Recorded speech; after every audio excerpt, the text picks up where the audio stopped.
Okay, so after 2 weeks of just talking about theoretical stuff, we're finally going to talk about some real stuff today. Some real data on real walls and looking at real stuff. So, I moved some of the. There was a final module in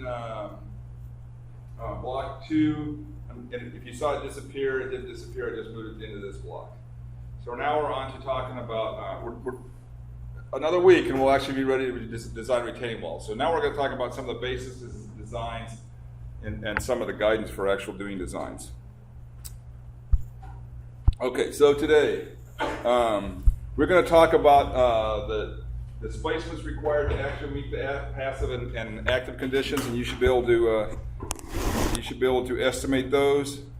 And we're going to talk a lot about soil arching and about non-classical earth pressures. So you need to be able to describe that feature and how it affects earth pressures. We're going to look at 2 tests today. We're going to look at 1 laboratory test and 1 field test. They have a lot of really good information for us about practical applications, and you should be able to talk about the important things that come from those. And then the bottom line today really is we're going to be talking about displacements and loads versus displacements, because this is really a soil structure interaction problem, and you should be able to describe how different wall movements and flexibility in the wall and movements affects the stress states. And then ultimately, if we're given wall geometry, you need to be able to pick the appropriate methods for computing lateral earth pressures. All right, so let's talk a little bit about this soil structure interaction problem. So it's pretty clear that soil arching, which is to say that when soil displaces in one place and not in another, that it sheds load from one place to another. And that will definitely affect pressure distributions. There's a whole bunch of studies on this, and some fairly recent, actually, and we're going to look at one of them. I got a feeling I didn't open the right version of this, because I fixed all this stuff. Hang on a second.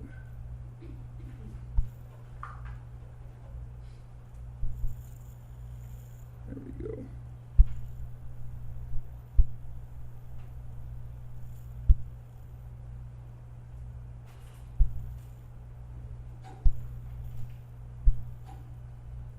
All right. Let's try again. So what are some of the assumptions in our limit equilibrium, in the earth pressure theories we talked about so far? Well, they're all limit equilibrium, which means we assume the soil has reached its limit state.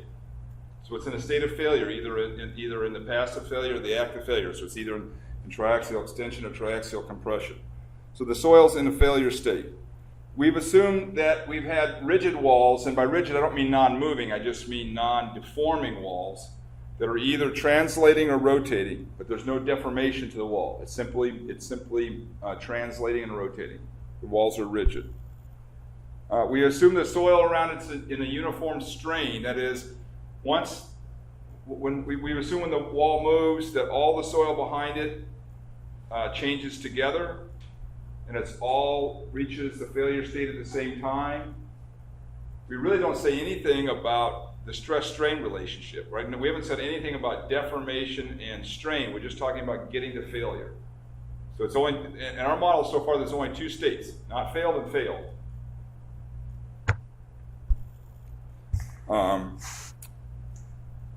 There is no qualitative relationship. No quantifiable relationship. So we only have a qualitative relationship between the displacement and the loads. We talked a little bit about that. We'll talk some more about it.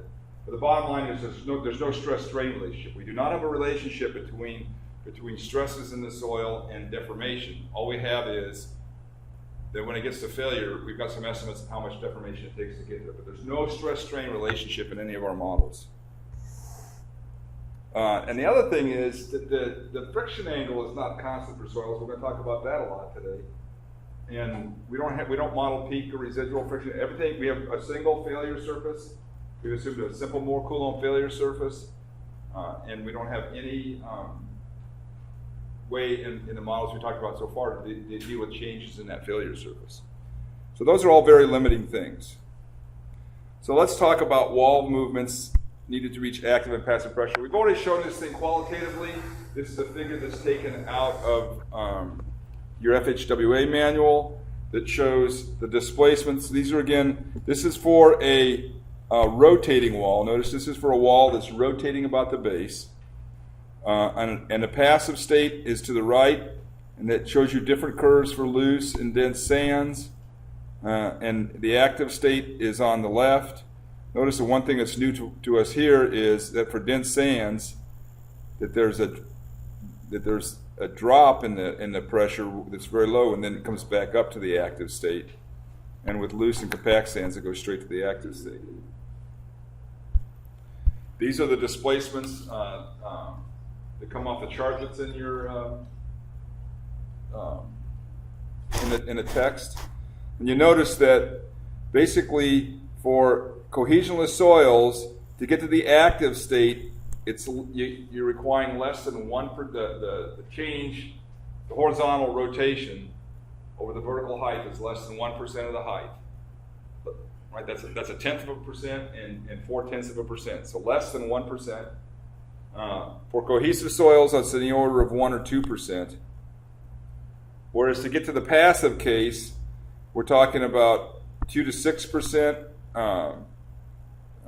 for the cohesionless soils, and a little less, 2 to 4% for the cohesive soils. But we don't have any. Those are the displacements to get to these states. We don't have any information in our design or anything about how it gets there, other than it sort of qualitatively increases. We don't have any stress strain information. So let's talk about arching. All right. Well, there's a bunch of analytical studies that have shown that differential movement in walls or any surface is going to change the distribution of stresses. There's a whole bunch that I've listed here. And Terzaghi did this test in the 40s. It's called the cigar box test because he literally took a cigar box. What it is, took a cigar box and he cut a little panel out of the bottom of it, and then he let that panel yield. Now theoretically, the stress down here should be the same at all these places, and it should be, if this is H, the stress down here should be gamma times H. But of course, what happens when he lets this displace? What happens to the stress underneath that trap door is what he called it. What's going to happen to that stress? Does it say gamma H? No. It's going to go down. Why? Because that part of the load above it is being shed off to the sides. There's a shear plane forming here, and so there's a differential. This is a very simple example, but there's differential movement, and there's arching of the soil or shedding of the loads to those places that aren't moving. So the stiffer places are taking more load, and the softer places are taking less, which isn't news to anybody. Here's another one of Terzaghi's very old experiments. And in this one, he did two. These are cigars. Again, these are about tabletop size experiments. And he did one where he let the wall rotate, and the other one where the wall translated. So this is a plot of what he called the hydrostatic pressure ratio, but this is basically a plot of K, of the active earth pressure. And here he's plotted the location of the resultant force. And so I'm going to just let you look at that for a minute, and I'm going to tell you, and I'm going to ask you what you see. This would be a good time to. So this is basically his displacement. This is delta L over H. So it's a displacement at the top of the wall. In the case of the left, it's measure the rotation. In the case of the right, it's translation. Okay, so that's the y-axis. And you got two plots on the x-axis. The first one is where the location of the pressure centroid is, and the second one is what the lateral earth pressure is. And in the second plot, he's plotted, this is that plot, so you can compare the two of them. Okay? So, let's start with something simple. What's the difference? What are the boundary condition differences between the plot on the left and the plot on the right? Really simple. It gets better. Okay. So we're going to talk about a little bit of analytical study by Pack and Salgado. And they looked at,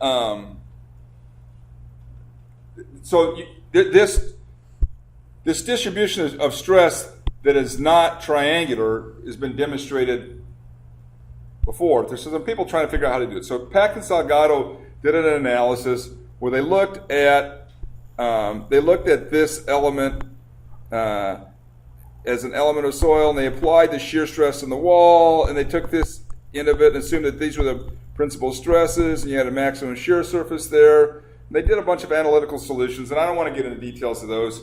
I've read them. They were hard for me to understand. But Handy's done a similar one, and Harrop and Williams have done one. And then they compared that to a field test done in 1965, I want to think, that has some decent data, that showed this distribution, again, for a translating wall, that showed this distribution of stress that was above the Rankine earth pressure, above the Coulomb earth pressure in this case, at higher elevations and below it near the base. And so they've got a little analytical solution that can match those data, and as you can see, there's two other people who have done some analyses that show similar stuff. So if we use a different analysis than the standard Coulomb or Rankine analysis, we can, there's assumptions in that analysis, but we can theoretically generate these pressure distributions too. So that's all there is to that.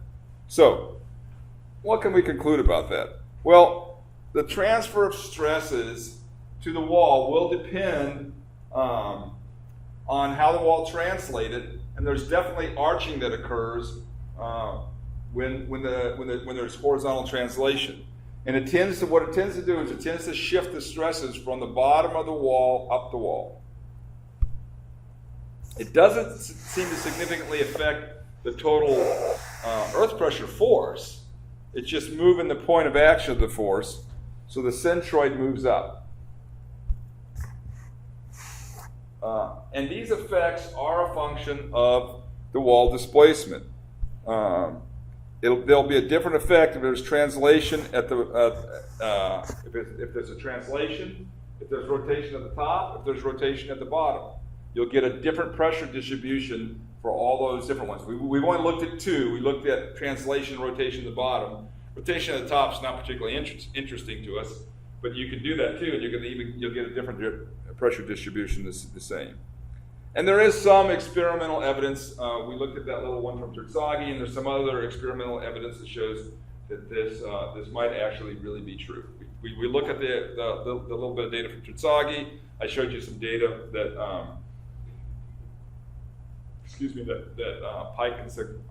Pack and Salgado used for theirs. So there's some evidence of that.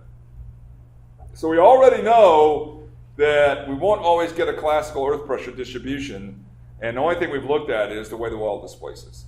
And there's both experimental and theoretical evidence to show that that's possible. Okay, let's talk about another phenomenon. Now let's talk about progressive failure. So all of our models right now assume that we have an elastic and perfectly plastic material, which means it loads up to some level.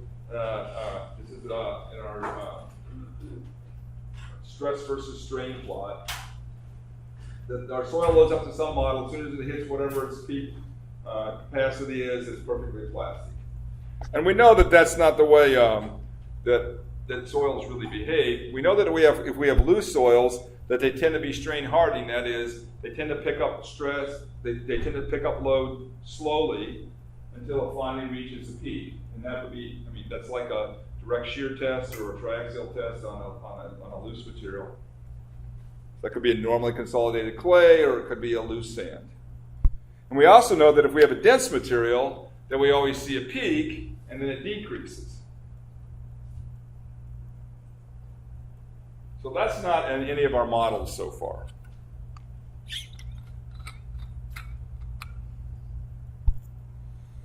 So what are the implications of that? Well, think about it this now. We're going to think of a passive case. It turns out this affects the passive case way more than the active case.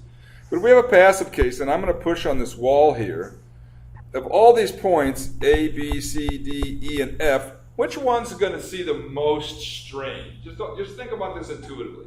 What's going to be the most strain or the most displacement seen? On the left, on the right, or in the middle?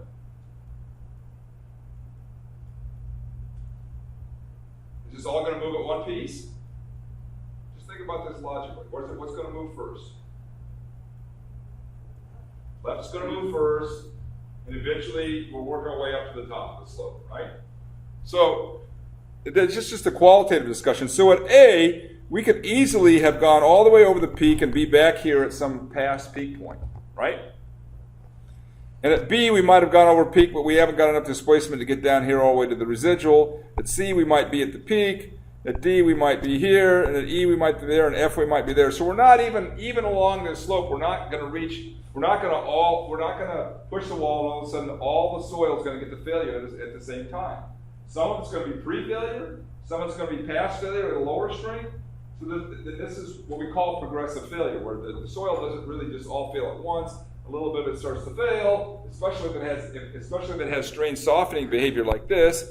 And when a point at C suddenly starts to fail, it's got to shed its load. So it's going to shed its load off to the next point up the line, and it's going to fail, and that's a progressive failure. So it basically, the bottom line here, it complicates what shear strength do we pick for this, because it's not all going to be at the same place at the same time. So let's look at some tests now. I want to look at two good tests. We looked at some Terzaghi cigar box tests, but let's look at some good tests. Now we're going to look at two tests. We're actually going to look at three tests, but one set of model tests, laboratory model tests, and one field test. So the laboratory model test, there's a bunch of laboratory model tests done. I've listed a few of them here. I've assigned two of them for you to read, the ones we're going to look at today. There's a lot of issues with laboratory tests. These things are always in a box, and there's boundary conditions in the box, and those wall boundaries on the sides are a big issue. They provide a lot of restraint. There's all the boundary conditions are a big issue with these. So they cause what we call edge effects. You can imagine if we've got a long, skinny box, there's going to be shear along the side of the box, and the shear along the side of the box is part of what's going to hold the wall up. Measuring earth pressure is not easy. There's all kinds of issues with measuring earth pressure. Our earth pressure gauges are better now than they used to be, but there's a lot of problems with transducer measurements. If your transducer is much softer than the soil, then it won't register right. If it's too stiff, if it's much stiffer than the soil, then it can register higher stresses. So there's a lot of issues with transducer measurements. It's very difficult to place the soil the same every time. There's two ways you can place it the same every time and get it really uniform. One is if you pluviate the material. In other words, if you just let it place itself through gravity and drop it about the same height all the time, you get a pretty uniform material. And the other one is if you compact the heck out of it until it's as dense as possible. Everything in between, you don't always get the same soil placement. I'm talking now about cohesionless materials. Don't even go with placing clays. It's very hard to do that correctly or consistently. So there are some reasonable tests on sands. There are no useful tests that I'm aware of that were done on clay materials. But there are some useful tests in sand. We're going to look at two of the really good ones today. And field tests. Well, field tests are expensive. There are very few good ones. And there are huge measurement issues in the field. Everything's a problem in the field. So if you think just doing a drilling and sampling is hard in the field, which it is, imagine actually trying to go out and build a wall and do measurements. So field tests are really hard to come by, and good ones are even harder to come by. All right, so we're going to talk about two tests. In the lab test, we're going to talk about a series of lab tests that Fang did out of Taiwan. He only did a cohesionless backfill. That's all we're going to look at. The first set of tests he did looked at both active and passive pressures, but they only looked at a loose sand because he pluviated it. It was easy to do. He looked at both horizontal backfills and sloping backfills, and investigated both active and passive pressures. And his wall translated. It was a translating wall. It was not a rotating wall. It was a translating wall. Okay, he did a second series of tests that are reported, and these ones used the same equipment as the first. I'll show you some pictures of that in just a minute. And he investigated only the passive pressure, but in these ones he looked at different densities. He tried to look at 3 different relative densities, 38, which is the same as this loose one before, 62, and 80%. He used vibratory compaction for those. The second test we're going to look at is a test that was published fairly recently by Bentler and Labuse. It was on an 8-meter high cantilevered retaining wall that was built in the field and had a lot of pressure measurements and some fairly good data. And we'll look at that one too.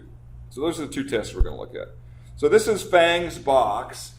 I would point out to you the dimensions of the box. So the box is, these are in millimeters. So the box is 2 meters deep, about 1 meter high. It's not 1 meter of soil. There's basically a half a meter of soil. There's a little bit of soil below the wall. This is actually the base. The wall's right here. This is the wall. There's a little below the wall, but the wall's half a meter high, and it's a meter wide. And he had this. The wall's rigid, and he's got this worm gear system that pushes the wall or pulls the wall out. So it's about the size of this desk here. About that much soil. So here's a picture of it. This is just the business end of the wall. Here's the actual wall that moves. You see the wall that's moving right here. Here's his actuators. He's got 4 little screw drive gears that push the wall. And here's his soil bin back in there. He's got plexiglass sides in the bin. They went through a lot of effort to reduce the side friction. They lubricated the sides and put plastic between the soil. So they tried to eliminate most of the side friction along the sides of the walls here. And then they actually put frictional material on the bottom to increase the friction on the bottom. These are the pressure transducers that he used. These actually went through the wall where both this part sticks through the wall. So the wall is actually, if you want to think about the wall, is like, that's not a very good way to draw it. The wall's kind of this thick around it. If I did a cross section through it, the wall's like that. That kind of sticks through the wall. That gives you an idea of its scale. And had a bunch of these. So we had 2 lines running up the wall, and at one location across the wall, he had a set running horizontally. Okay, we're going to look first at his 1997 test. And so, rather than me tell you what these mean, I picked all these for a reason. I'm going to put these up. I'm going to give you a couple minutes, and we'll see what you see. So this is the first set. Take a couple minutes. Talk to each other. What do you see? There's at least 3 important things to see in this figure, I think.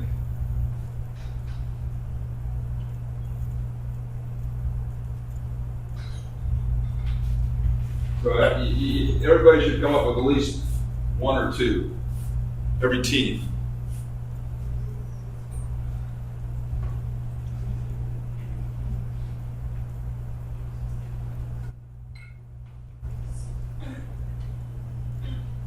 Okay, Duncan. What do you see?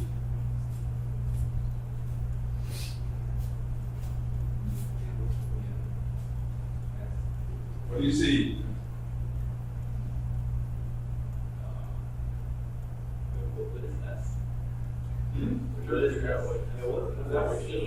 Huh? What's S? Oh, S is the displacement at the top of the wall. Good question. Should have asked that a long time ago. Here's our wall. It's moving this way. This is S. This is H. Okay. Oh, you look at the one on the left. Okay. So what is this? You may not know, but so here's Yaki. What is that? You look at Yaki. It's 1 minus sine phi, right? So that is, which K does that represent? No. Neutral, at rest. Yeah. That's fine. Everybody's going to get embarrassed today, so don't worry about it. Okay? I guarantee everybody's going to miss. Okay? Coulomb, Rankine, and Terzaghi. So we know what Coulomb theory is. We know what Rankine theory is. So I'll just tell you that Terzaghi theory is basically a log spiral theory. It's the same Terzaghi theory used for Berry capacity. So if you want to think about Coulomb, you know, right? Rankine, you know. This is, if you want it for our purpose of discussion, this is just a log spiral method. Okay? So, as the displacement increases, you see that what happens? The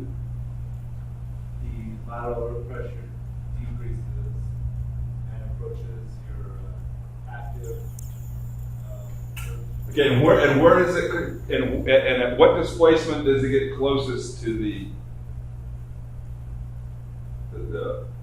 beginning, the end, the middle? Where does it get closest to the theoretical limit? At the greatest displacement. Okay? And what do we see on the right?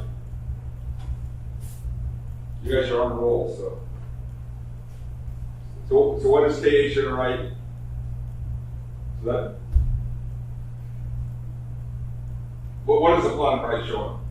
Plot on the left is showing as a function of depth the horizontal earth pressures at each measurement location. What do the one on the right showing?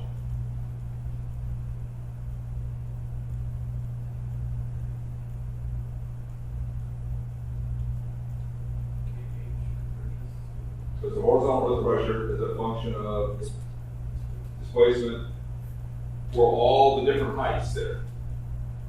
Okay? So there's two more important conclusions out of this. So and when you reach, and that one shows what? What does the plot on the right show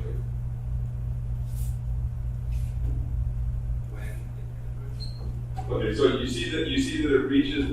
There's several important things about the plot on the right. One is, when does it reach the active earth pressure? And what displacement does it reach the active earth pressure? Would you say?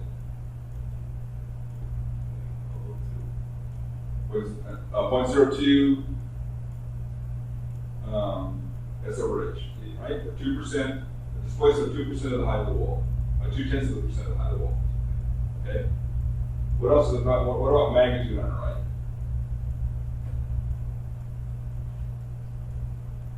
There's two lines there. What's the difference between two lines on the right? There's three lines, two apply on top of each other.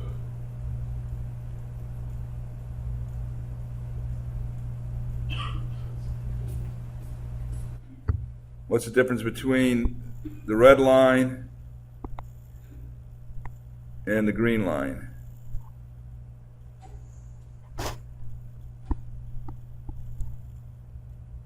Oops, did that wrong.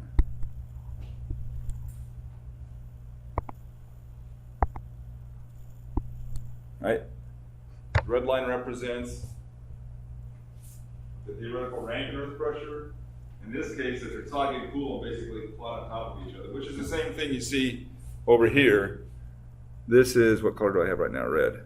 So red is Rankine. This is, whoops, that's Yankee, sorry. This is Rankine.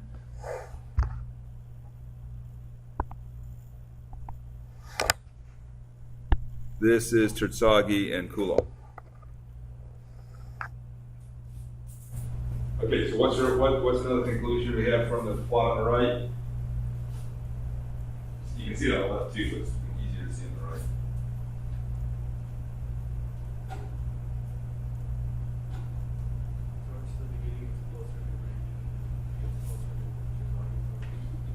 Yeah, eventually, which earth pressure theory predicts this better?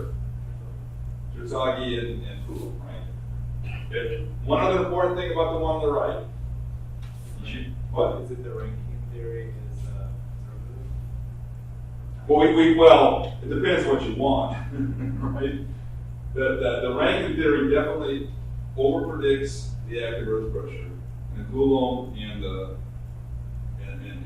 Terzaghi and the log spiral. I guess better predicted. Let's just say better. Some of the numbers were higher than that. In some cases, I don't want to talk about conservative or not conservative, depends what you're doing. In some cases it would be conservative, in some cases it would. Because one of the really important conclusions, which I get from the one on the left.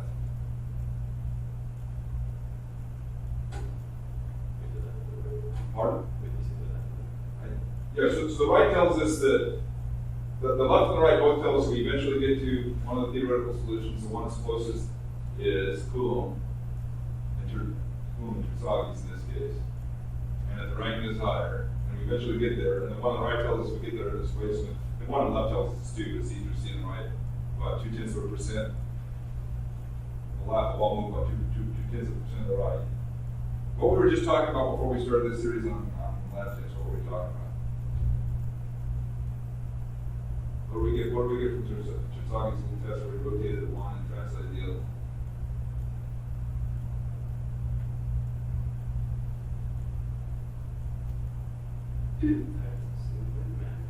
Okay, what are the movement? What difference in translation makes in rotation in Terzaghis' test? And in that theoretical story we just talked about. What did it change about the distribution?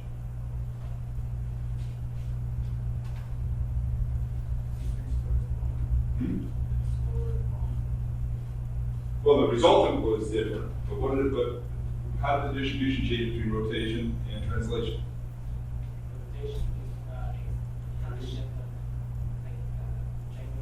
Okay, rotation gave you triangular, and translation gave you something else.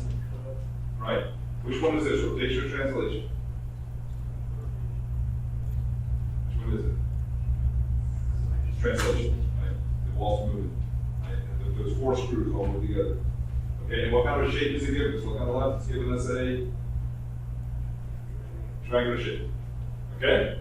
Just wanted to point that out. So there's a lot there.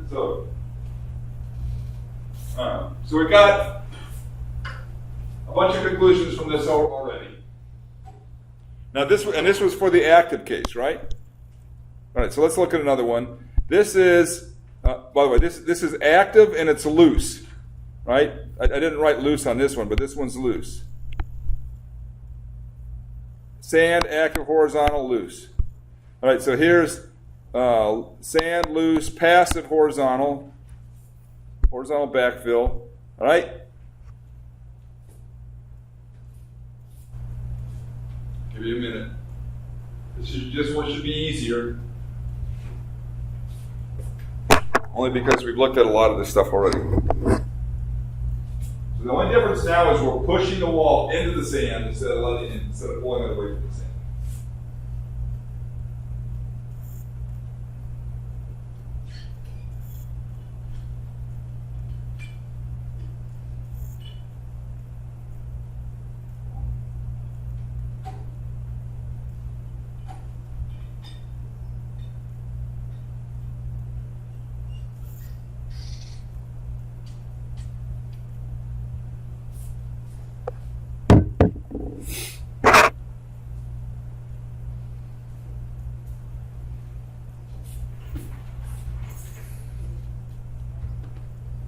Okay, Rankine, what do you see? Coulomb and Terzaghi predict along the when it fails on the left graph, they are going for the absolute failure, not any of the movements in between. Well, yeah, they don't. None of those predict say anything about movement, right? None of them. There's a really good point here.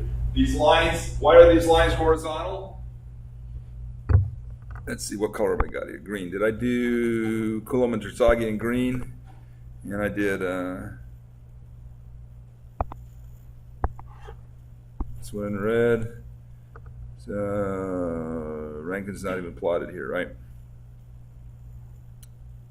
You just see Coulomb and Terzaghi on there. Okay. On the right, why over here? Why are those lines horizontal? Why don't they curve?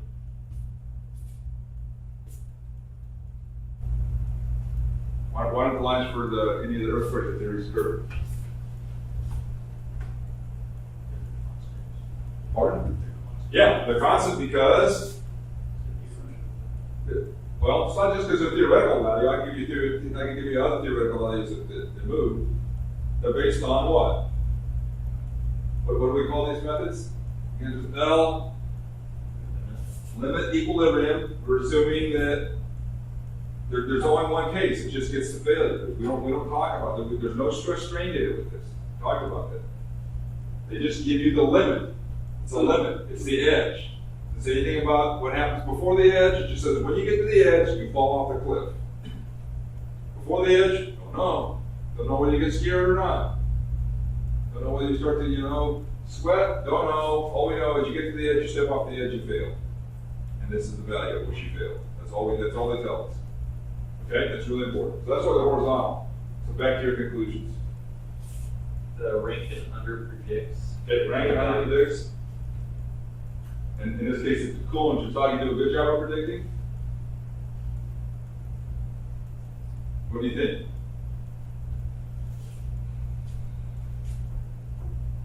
No? Why not? What makes you say no? A lot below?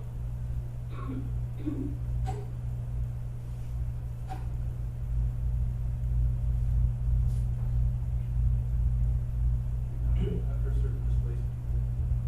After a certain, go ahead. After a certain displacement, approximates to better.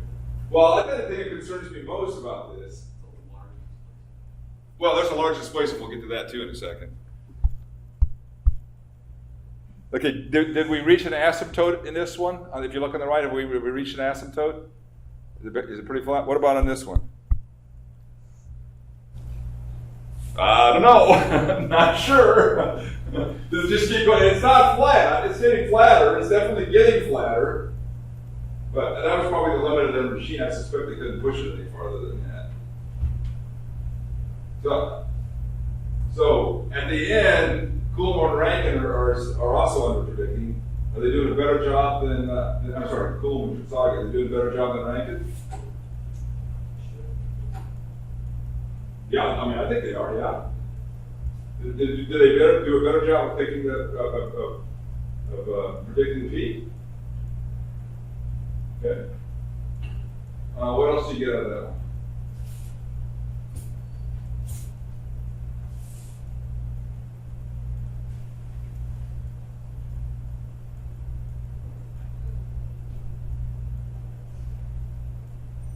You said one already. It was not an important conclusion.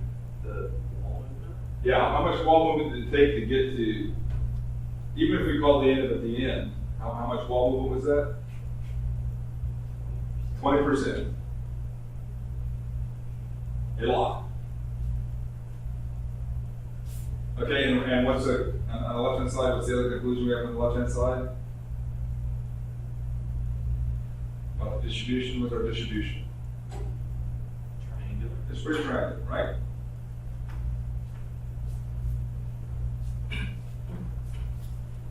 You good with all those? Okay. All right. Now we're going to move on to Fang's second set of tests. You remember what I said the difference between the first set and the second set was?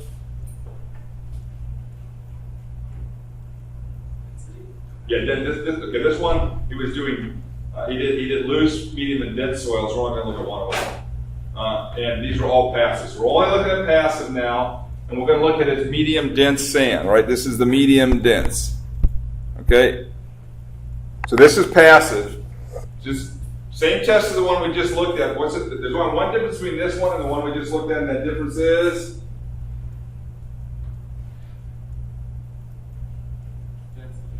Density of the sand. Everything else is the same. Okay? That's the 2U groups should really be starting to sweat right now. Let me ask you a couple questions first off. Okay, you guys ready? You all set? Now I have two sets of lines on the right. Let's see which color am I doing. Red, and so that was for Terzaghi. And notice he's only using Terzaghi and Coulomb now. Why is he only using Terzaghi? Just let's guess why they're only using Terzaghi and Coulomb this time. How come Rankin is not being shown? We don't really know, but why do you suppose he didn't plot Rankin this time? Why didn't he plot Rankin? He weights well below. Did a crappy job, right? Did a crappy job of predicting the passive earth pressure. So he's not plotting Rankin. But now I'm going to use, let's see, maybe just totally change colors. Let's see. We'll use blue. There's one set up here at the top, and there's, can you see that? And there's another set down the bottom. Why are there two sets of passive earth pressure limits in this? Okay. All right, so you've got, ooh, that's a bad color, isn't it? You got this set, which corresponds to this one. You've got this set, which corresponds to this one. And you got, what's the next one to try? This set, which corresponds to this one. And then these ones correspond to the last four. So what's the difference between the ones that you got a triangular distribution and the ones where you definitely, the ones where you sort of do and the ones where you definitely don't?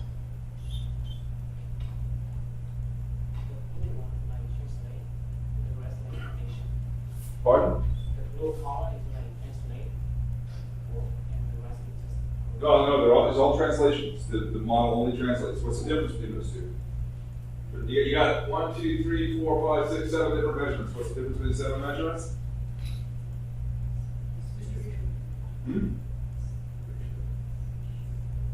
S over H, which is the amount of displacement, right? So for small amounts of displacements, what's the shape? Kind of hard to tell, actually. Maybe it's best by that one that's 0.005. So small amounts of displacement.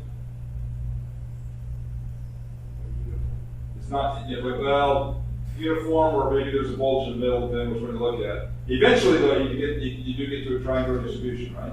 Which is kind of what Tsagi had in this little cigar box thing, right? Okay.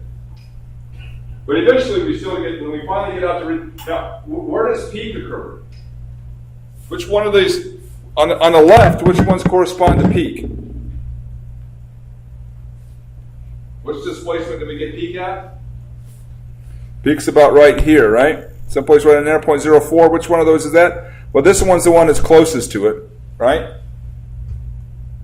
That one's at 0.5%, right? So it's a little bit past peak, maybe.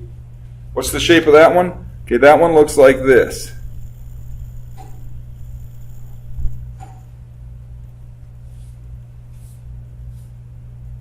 The residual ones, let's go to, back to red. So residual, if we're out here, there's the last one. That's this one right here. That's the largest displacement. So now what do you want to say about shape?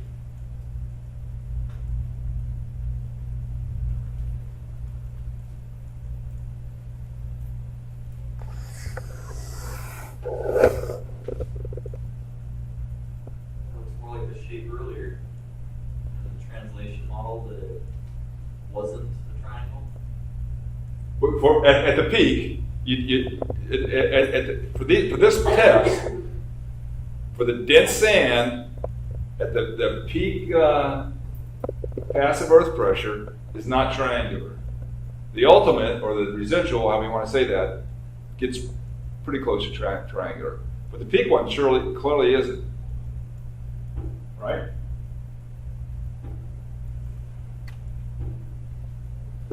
Okay. Cool.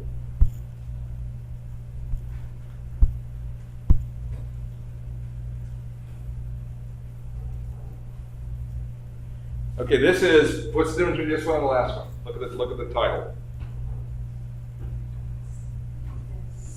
This one's dense. Okay. By the way, you saw more. This one has the most scatter of all the tests we've seen so far, right? In the data. And it's the medium dense one. That's probably because it's hard to get the sand actually at the same density every place. Whereas when you're loose, it's easy to get it all the same.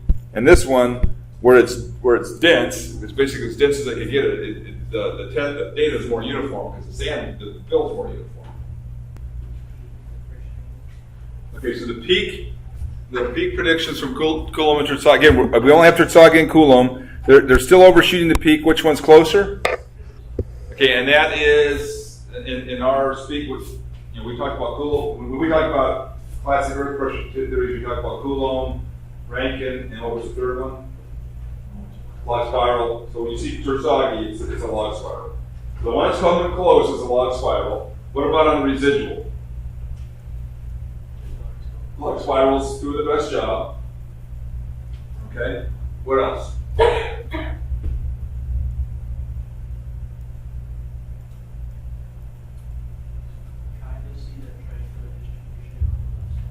Okay, to make a difference, the last time we noted was a difference at different displacements. So what about this one? What can we say? Where does the peak reach? Where do we reach the peak? At what displacement do we reach the peak in this one? 0.02 or something like that? So where's 0.02 on the left? So this is 0.01, but this is I don't know, something really small. The squares are 1 and the triangles are 2. So that's this. So that one's pretty triangular, right? So on this one, almost all of them are pretty, the one that's the least triangular maybe is this one, but even that one,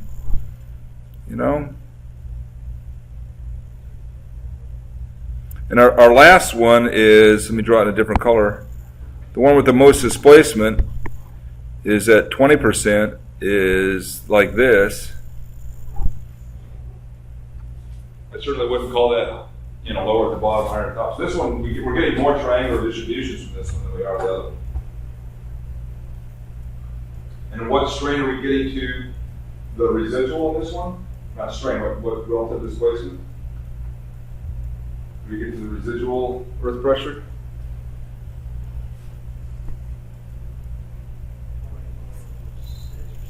Yeah, somewhere right in there.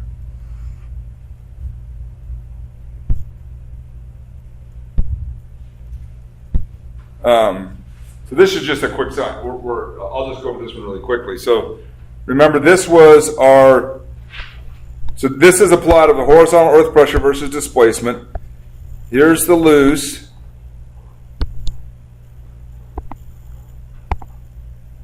Here's the medium.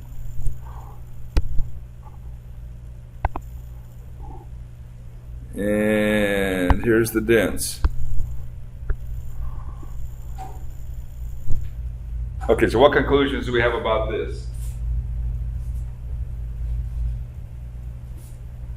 Anything similar about those three? Yeah, what's similar about The displacement at 10%? it? Eventually, they all get to about the same one, right? I mean, they all eventually get to about the same earth pressure and about 10% displacement. Okay, cool. What's different? Yeah, how they get there. All right, the dense ones have a peak and come back down, and the denser it gets, what's happening is it gets denser, the peak goes higher, which makes sense. But what else happens as it gets denser? Besides the peak going higher.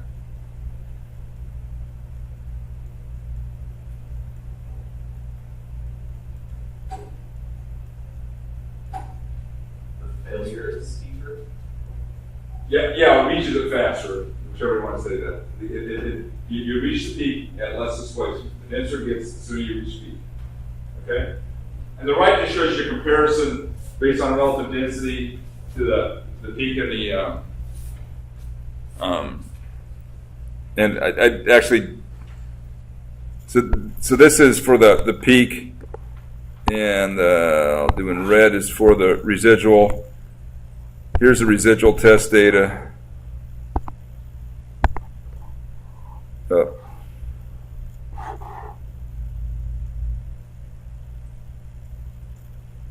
Well, for the shallow one, it's the peak, the residual and the peak are the same, so that's actually both if you want to think about it. And then Here's the peak data. I'm not sure that tells you much, except that Coulomb and Tritsagi's and Coulomb are doing a somewhat decent job of predicting it. Okay, so let me see, make sure I understand. I think I remember how I set this up. Okay, so here's the deal. Let's write our own conclusions. So what are the conclusions? What are the big conclusions we should take out of this? Let's go. We're going to do yours, and then we'll see how close you come to mine. So give me one. I'll start house left and go right. Rankin, right? Rankin, give me one conclusion from all these tests all put together. Rankin is somewhat accurate for active.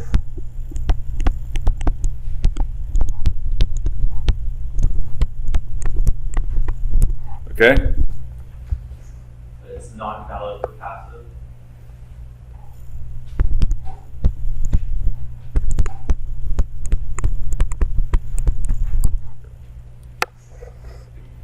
Okay, Coulomb, why don't you keep on this track? What else can you say about the prediction methods? So we got that Rankin might be okay for active, but it's no good for passive. What else do you have to say about Coulomb and log spiral? Okay, overall, the log spiral gives us the best results.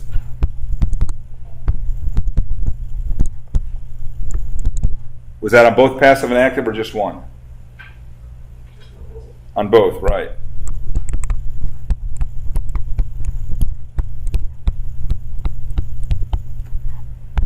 Okay, where's Coulomb fit in this?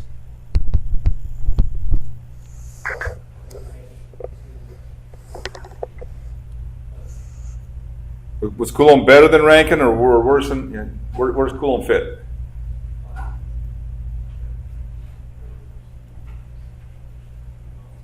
So it was better than Rankin? Okay. So this is better than Rankin. Not as good as the log spiral, right? Okay. Duncan, give me another conclusion.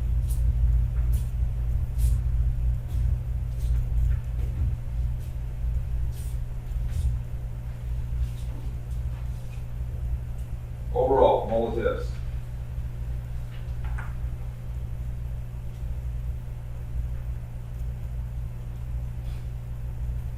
The active case, the gauge value reaches its final value much earlier than much less displacement. Okay, so let's talk about displacements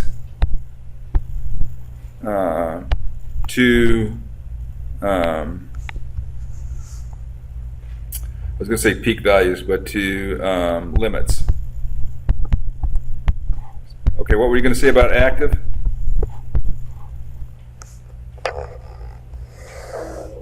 Okay, so S over H to limit was about what?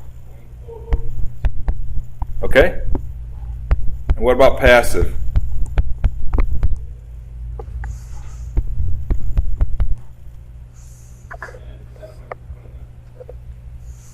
Okay, for passive, we got two different conclusions, right? It depends on what?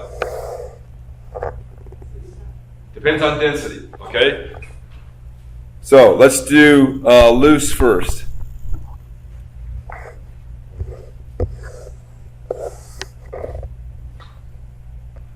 When did we reach the limit state for the loose one? Okay. So this was greater than 0.2, right? Okay, what about, so on the medium dense, we had two of them, right? We've got peak and we've got residual, right? When did we reach the peak?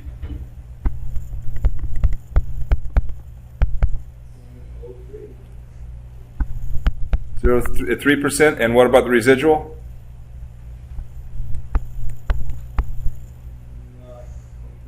Okay, I put 0.1. Okay. And what about for the dense? Reached peak at S over H 0.02 and 0.06. Okay, you got room for one more conclusion. Okay. Triangular. Yeah, let's talk about shape. Okay? Does the triangle work? Or active. So on shapes,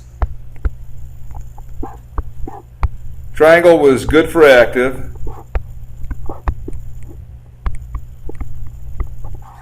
Okay, what about passive? All right, let's find a way to say it. Okay, the triangle was okay for passive. In particular, it was good for the residual, right? But it was really unclear on the peak, because in one case we had a peak that looked pretty triangular, in another case we had a peak that didn't, so who knows? Okay? All right, let's see how you did. Those are your conclusions. Here's mine. Okay, active. The distribution is roughly triangular. Coulomb predicts better pressure than Rankine. Met the active at 2% strain. Cool. And I should have put in here, what I didn't put in here was log spiral still best, right? Actually, in that one, log spiral and Rankine were Coulomb were about the same, right? Very, very similar. So I should put that log spiral and the Coulomb were essentially the same in that one. Okay, in passive, distribution is roughly triangular. Maybe not for the peak. That was a good point. Rankine under predicts. The log spiral and Coulomb predict better. I want to point out that we had a very small delta in this, because we had a discussion I stated during the theoretical discussion that Coulomb can way over predict passive pressures, right? And especially when delta gets large. And so this one, we didn't actually get, even though this is a dense sand, it's pretty uniform. The friction angles aren't that high, and delta's not very high. So I would temper any conclusions about Coulomb in this one, in that we didn't really test the full spectrum. For loose sands, you met the active someplace between 10 and 20% of the strain. And for dense sands, there's both you can see both a peak and a residual K. The peak occurs at 2 to 3%, and the residual at 5 to 10%. How'd you do? Pretty damn good. Took a while, but that's okay. All right, we have one more test to talk about. Oh, I want to so a little more some stuff that wasn't really covered in this. So Fang did not really address wall friction. They only tested a horizontal backfill in the 2000 test for the passive. Okay, the wall translated. He didn't do any rotation, and delta wasn't a variable. So I want to point out that they didn't really look at the effects of wall friction on the earth pressures. That's particularly important, because you could come out of this concluding that the log spiral, Coulomb, they're both good. And there's, at least theoretically, you get really different. I think, did I have you compute the difference between those in this homework, or is it the next one? I had you do that. Did I have you look at the different compute paths in 3 different ways? Was it this homework I did that? Yeah. So you saw at least theoretically how much difference there could be, right? So and a test we're not going to talk about, but Rowan Peaker did a series of passive tests on sands, and I'll just give you their conclusions. They forced the wall to move horizontally and up, and horizontally and down. So their wall, if this was the soil, one time it translated this way, one time it translated this way, and one time it translated this way. So they're all translations, but the movements were different. Okay, and they found that the actual K that you measured was strongly dependent on the direction of movement, and that for loose sands, that the ratio of the wall friction angle to the friction angle of the sand went from 0.2 to 0.5 from loose to dense. So it's also a function of the density. Whoops. So from the conclusions from this one is that the wall friction angle is going to be a function both of the density and how the wall actually displaces. And I just put this in here because you're never going to get that out of the FANG stuff. So it's a really important variable. Okay, let's talk about Bentler-Labousse. So this is a cantilevered retaining wall. I'll just walk you through this real quickly. This is a field test on a cantilevered retaining wall.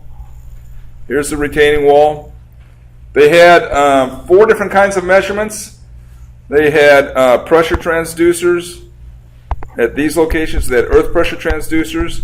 They actually had them under the wall. They had them at the toe. They had them underneath the base. They had them in front of the toe and in front of the key. They had a key in this one. Didn't draw that very well. The red should have come down here. They had earth pressure transducers. And here they are. They had tilt meters. Let's see, I'll do those in a different color. They have tilt meters on the face of the wall. They had survey markers, so they could do so they could do surveys of the wall. There were 4 survey markers, and finally they had they had a inclinometer casing running down the wall, so they could actually measure the displacements up and down this inclinometer. This was a fill wall, so it was built. This was I forgot exactly where the ground surface was up front, and it was filled up on this backside. Okay. So, first thing I'm going to look at is the earth pressures while it was being backfilled. So these I plotted. I'm showing these on the chart a little on the PowerPoint a little different than they're plotted in the paper. So this is as the wall's being filled. The theory here is Rankine. So they used Rankine. And then EPCs are the earth pressure cells, and they measured the earth pressure and they measured it over time. So you see 2 different measurements here. One at T0, which couldn't have been immediately after the fill was placed, so I'm sure it took some time to place the fill, but it's the first one they made after the fill was placed, and then 12 hours later. In this case, the fill height was just under 4 meters. Okay, now the fill height is up to under about 5.5 meters. Again, you got one reading at T equals 0 and one reading 12 hours later. And here the fill height is up to 6 meters. Again, 2 different readings. And finally, this is after the wall is completely built. The first 3 here are taken very soon after the fill is placed. This is quite a while after the wall is built. One of these was made 15 days after the other. Okay? And so this is the lateral earth pressure as a function of wall height. So you understand the plots? I'll give you a couple minutes. I don't want it. All right. It's left. Top. Rankine. In the first layer, the actual earth pressures are higher than 0. How could that possibly be? So compaction. Yeah! Woohoo! These are data about compaction. Okay. Let's just talk about time for a second. There's a really interesting observation about time. Forget anything, but just look at time. What do you see? All 4 plots.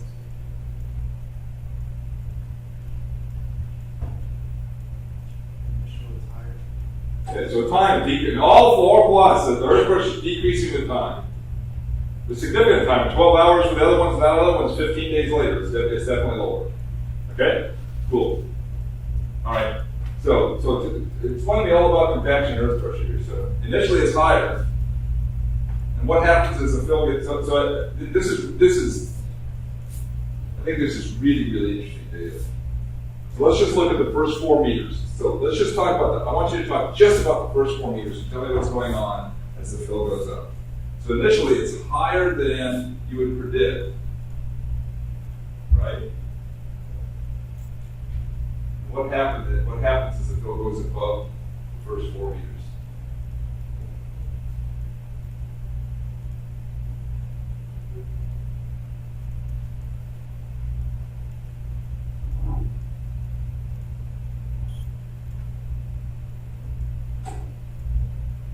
These are all plotted at the same scale. Right? There's a scale one. Pretty sure they're right.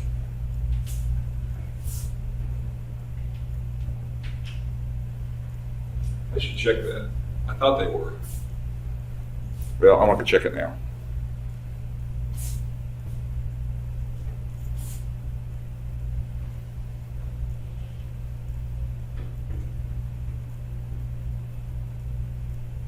Or just relative to the rank and earth pressure, what happens to the fill? What happens to the fill at the bottom of the wall?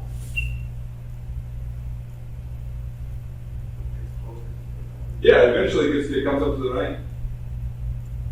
Which, if you remember our theoretical discussion, is exactly what we said was going to happen. And if you don't remember that, then you need to go back and reread that material.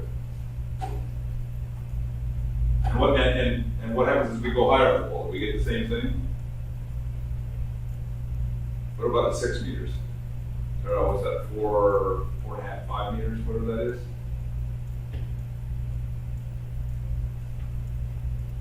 Eventually, after the wall's completely finished, and a month later, what happens?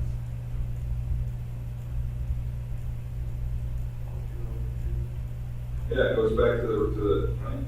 So we're definitely getting compaction-induced stresses. As the fill goes up, the stresses aren't necessarily reduced, but they get down to the theoretical value. Right? They're not necessarily reducing. Right? I'm pretty sure these all plotted the same scale. I'm second guessing myself, but this is 30 kPa. This is about 30. That's about 30. So the stress isn't changing, but that stress is becoming the theoretical Rankine stress, right? Now up here, these ones actually are reducing, right? They're starting off here about between 40 and 40, between 35 and 45, and eventually they're getting down here. That's 6, right? These are the ones just above 4, so that's these two right there. So this is 20, right? Okay, so so I have 2 conclusions about this one, or maybe 3. What are the 3 conclusions about this from this page?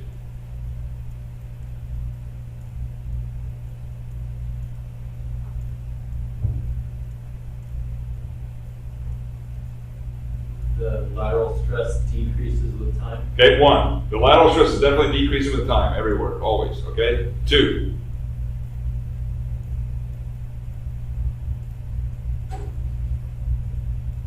Compaction. What can you say about compaction?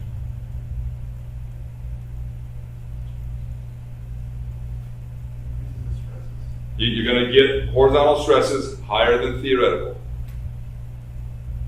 And 3, eventually they're going to get down through it. But during the when are you getting the highest horizontal stresses for this wall? During construction.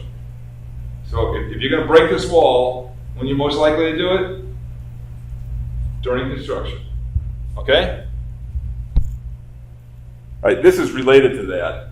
This is the earth pressure measurement at one cell. So this is the one at a height of 2 meters. EPC 10. I think this is the one that's at 2 meters. So what you're seeing, this is a plot of the earth pressure at a height of about 2 meters. And this is the fill level going up. So you can see there was really 1, 2, 3, kind of like 4 lifts. I'm sure there were more than 4 lifts, but 4, okay? So this is related to the last one.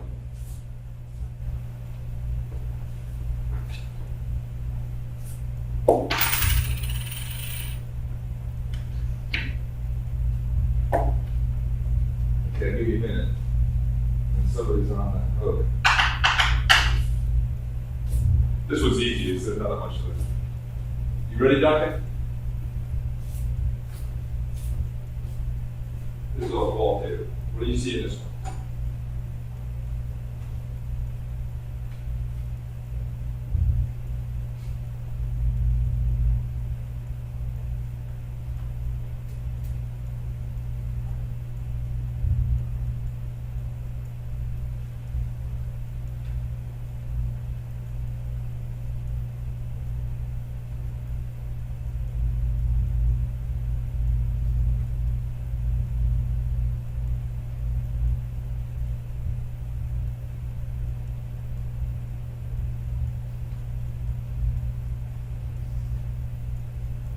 Check, what do you see? The higher your lift, the more flexibility there is. Okay, at the end, you gotta get to the ranking.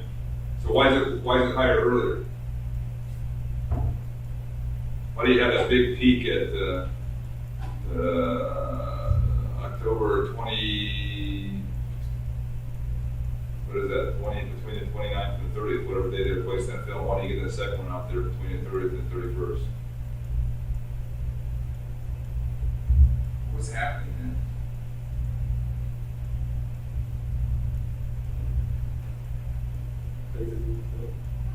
They replace the film. What are they doing? They're compacting it, right? You can see the so the first one is the lift that was placed at that height, or just above that height. You got to really, the next lift up, right? That's what the second peak is. The next lift up, you can see that. And after that, you see the effects. You see the increases from the compaction to the higher lifts. Probably not. Does this have to do with the consolidation ratio of this one? Exactly. This exactly has to do with that over consolidation. Because what's happening as you get higher and higher, it's no longer over consolidated. It's back to normally consolidated. Exactly. Yeah. Yeah. This is nice. This is nice field data that at least qualitatively shows you the stuff that's in the compaction section that we talked about. That one's pretty simple. This is a real interesting one. This is a qualitative plot, it's not a quantitative plot, so I won't give you very long.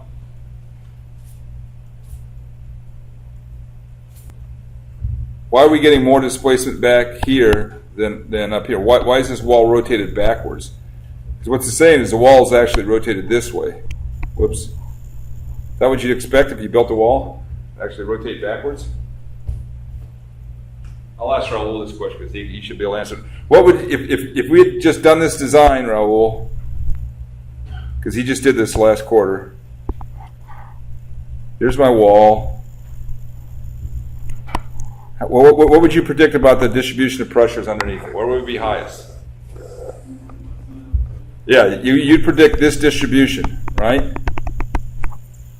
Okay, what do we miss? And so what's happening here that we didn't account for last quarter when we were talking about these things? Let me go back to the question. Why are we getting so much displacement on the right-hand side of the wall and we're not getting it on the left-hand side of the wall? What kind of a wall is this? Cut wall or a fill wall? It's a fill wall. So we're putting 8 meters of fill on the back side and no fill on the front side. So there's going to be more settlement on the back side than the front side because we're putting a bunch of fill on the back side.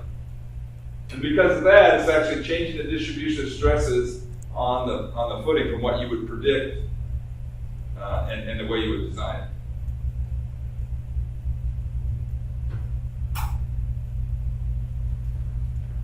All right, running out of time. We got to get to the end of this. So we did earth pressures. These are all about deflections. So these are the stem deflections measured from the tilt meters. And so the difference between theory and EPCs is if you put in what the theoretical earth pressure distribution was and you calculated the deflection of the wall from structural theory, you'd get this line. put in the actual pressures that you got from the earth pressure gauges and calculated deflections of the wall based on structural theory, you'd get that one. What we got was in between. But the wall is definitely bending. Okay? You see that? All right. These are more wall displacement information. Here's the horizontal translation, and here's the backfill height. So this is just how much is translating as the backfill is placed.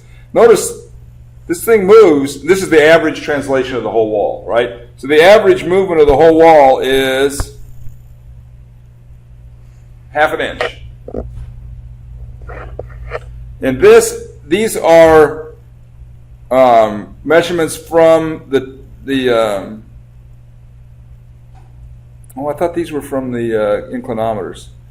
Stem displacements, profile, selected dates from these are from the tilt meters.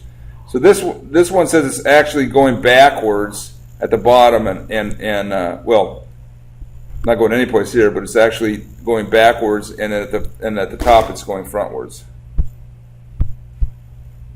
So here's kind of a summary of this. This is how the original wall was built, right? And here's what's actually happening in the end. So it's actually tilting back, but translating to the left, and the wall is bending. That's the actual movement that's going on. Which part of it we predicted, and part of it we wouldn't. And the tilt to the back basically has to do with the backfill. It doesn't really have anything to do with the wall. It has to do with the back, this big backfill in place where you're going to get settlement on one side and not on the other. There's some implications for structural design there. So let's look at this. I'll give you a minute to look at this one, and then we'll wrap this thing up. At least I think we will. Yep.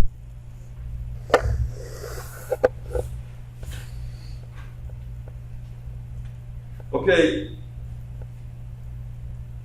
Cool. Last guys. Okay. Cool. We're gonna skip your conclusions because otherwise you guys are gonna be here late. I can already tell you're tired. So here's my conclusions. We see compaction-induced stresses during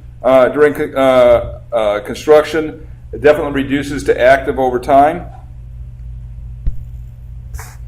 The final earth pressure distribution is roughly triangular and close to the Rankine values. The backfill causes this. This has nothing to do with earth pressure theory, but a backfill causes a rotation of the wall towards the fill, and the bearing fashion and the bearing pressures were very different than what you predict theoretically because of that. So this is a real important thing to think about, particularly when you guys doing structural design of walls. Is you got to think about what we usually do those designs assuming that the footing is placed on a rigid surface. But if you're putting a bunch of backup behind it, it's not going to be a rigid surface, and it's definitely going to consolidate behind it. We got to the active pressures in about the kind of displacement that we would have predicted. In spite of the fact that the wall was rotating backwards into the fill, we got to the active earth pressures because of the translation and the deflection of the wall. And the displacements to reach active were, I think that should have been 8. Right? Let's go back and look at that just real quick. Yeah, 8's a better number. So I should change that to 0.08. That's percent, right? That one's percent. So that's pretty consistent with our other predictions. Cool. All right, some overall conclusions.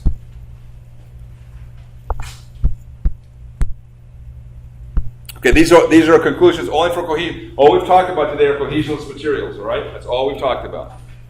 So for cohesionless materials, the earth pressure is a soil structure interaction problem. It depends on the displacements, and the displacements are important. The direction of the displacements, the magnitude of the displacements is important. That shouldn't be news, but the data clearly show that. So, classical earth pressure, when is it applicable? Coulomb is better than Rankine for active, and this reinforces our conclusions about the log spiral. I mean, maybe the information is not really in the data, but the log spiral is clearly the best one for predicting passive earth pressures. We didn't show where Coulomb can give you high active earth pressures because we really didn't test it out with high friction angles and high wall angles. If you want a really low estimate for passive, you can use Rankine, but it's going to give you a really low estimate, which will generally be conservative, but there may be some cases where it's not. The displacement recommendations that we have seem to be appropriate. We reached the active and the passive case about the place we did it. The one place where that didn't happen was the passive case for the loose sand, where we had a lot of displacement. In fact, we may not have actually reached the limit state at 20% displacement. So that's the one place where it's probably maybe not accurate. And in the passive cases for dense sands are definitely affected by the peak values. You're definitely going to get a higher peak value and a residual. And it's going to affect not only the magnitude, but also the displacements at which you reach those. And compaction-induced stresses are real.